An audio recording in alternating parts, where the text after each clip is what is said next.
Okay, we're going to talk about using Intuit Field Service Management, which is the app that we use for dispatching you on service calls, and then the way that you convey to us the description of what you did and material you used and let us know that the service call is complete. So this bottom left app with a wrench is the one that you're looking for, Intuit Field Service. When you log in, you're going to have to enter your username and password, and those are case sensitive. The company is always going to be Padgett Electric Company 1. It's just the number 1. And again, case sensitive also on those. So you're going to log in.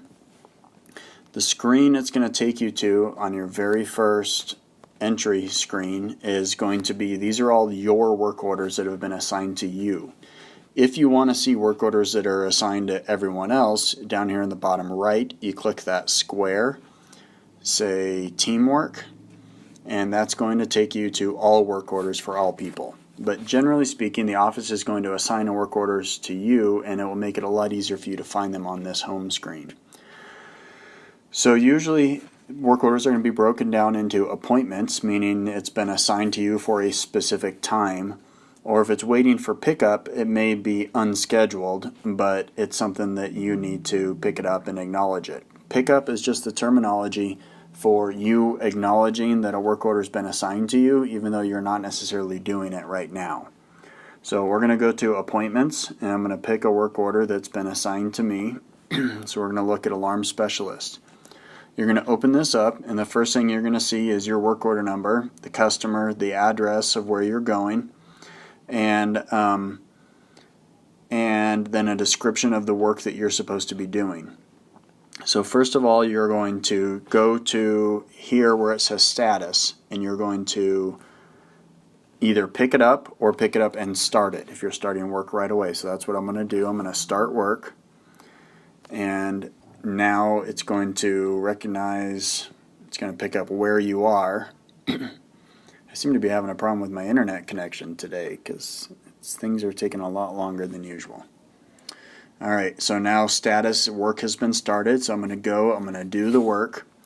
When I'm done doing the work, I'm going to come down here to work done description, down at the bottom.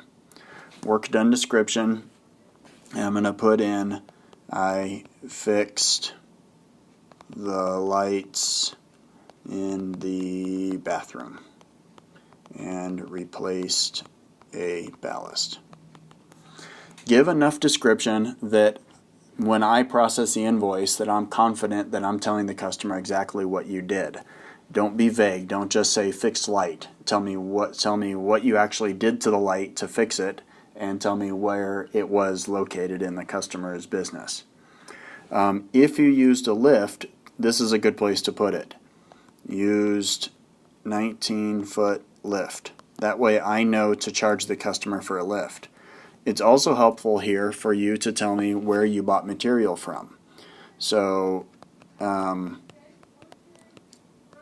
that is an indication for me that I need to go look for that invoice and make sure I get proper pricing, because otherwise I'm going to be using material out of our stock, which might be a different material price than what you actually purchased.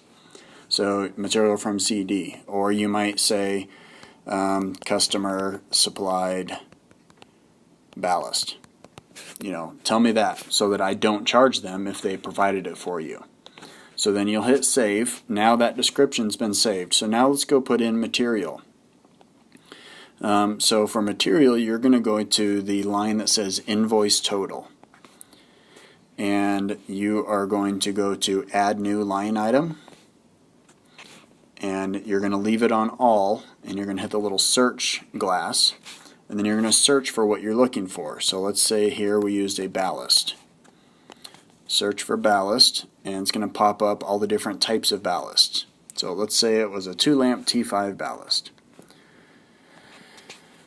And how many you used, let's just switch that. Let's just say you used 2. This isn't going to match our description, but that's okay. It's just a test. Then you have to add another line item. Now let's suppose you can't find what you're looking for. The way to handle that is go ahead to all, hit the search glass, and type in MISC for miscellaneous. and then you can just select miscellaneous. And then in the description you can tell me what you used. So let's just say specialty T8 ballast. And you used 3 of those. Alright. Now, one thing, searching for items is probably going to be the most complicated thing you do in this app.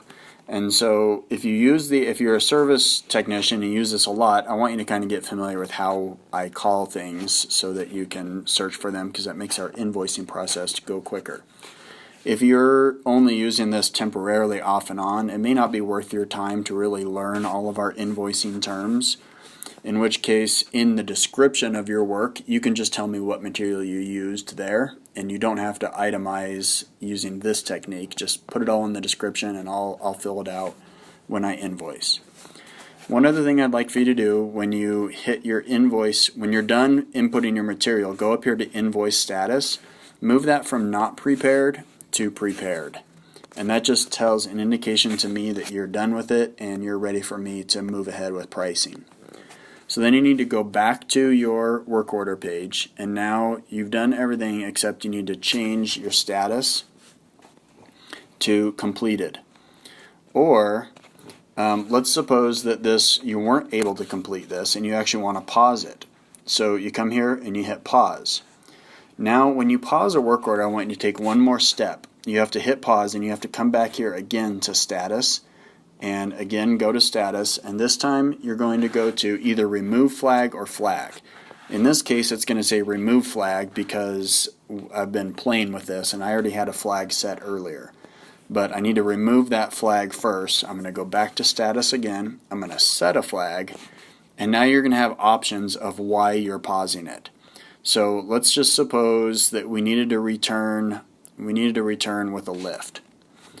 So now the reason they're both paused, but after you pause it, you set a flag. That makes it easier for us in the office to be able to sort our work orders and know the reasons why work orders are paused. Just makes it easier for us to see those. So please set that flag. What we don't want you to do is use the on hold option, because when you press something on hold, it actually takes it off of your screen and you no longer have access to seeing it unless you search for that particular work order number. So it's better just to use paused. So in this case, I'm going to go ahead and complete the work order. Set continue, and I can review my notes of what I did. I'm going to hit complete. Now that work order has been complete. One other thing I want to show you is if you need to get the customer signature, go down here to the bottom right screen, the bottom square in the bottom right of your screen, hit that, accept customer signature, and hit accept, and you can take that to the customer for them to sign it. If they want to see what they're signing, they can go back to that work order printout, read it, and then hit accept again and hit and they'll sign it. Hit done. The work order has been completed. Now the office knows. So that's great. So one other thing, that's how you fill out a work order. One other thing I'll show you. So now that work order has disappeared from my appointments because it's been completed, but it will show up in my completed today work orders. One other thing I want to show you is if you're trying to find a work order, you can't find it because it wasn't assigned to you. You can come down here to the square in the bottom right, say find work order, and then you can either search by the work order number or by the customer. So let's say I'm trying to find a work order for Surefire Construction. And that's going to pull up the work order for Surefire. If I'm going and searching for a customer that has multiple work orders, it's going to give me a long list. And then I have to choose which one I'm looking for. So it's helpful for you to search by the work order number. It's more helpful that way. That way you can get exactly where you're trying to go. And you can search for the last 3 digits of it just to make it quicker. Say you're searching for 0. The work order is actually 18-1012. You can just search for 1012 and that will pop that up for you. If you need to go reassign a work order to another person, You can go, like suppose it's been assigned to somebody else and you want to assign it to you so it will show up on your home screen. You find that work order, come down here to the primary technician. Oh, you know what? I bet this one is not going to let me reassign because that work order has already been completed. So let's do this. Let's search for Surefire again. Come down to primary tech, edit assignment. Then you can change the person that you are assigning it to. So I'm going to make Sean Tate the primary on that, and I'm going to save it. And that is how you fill out work orders.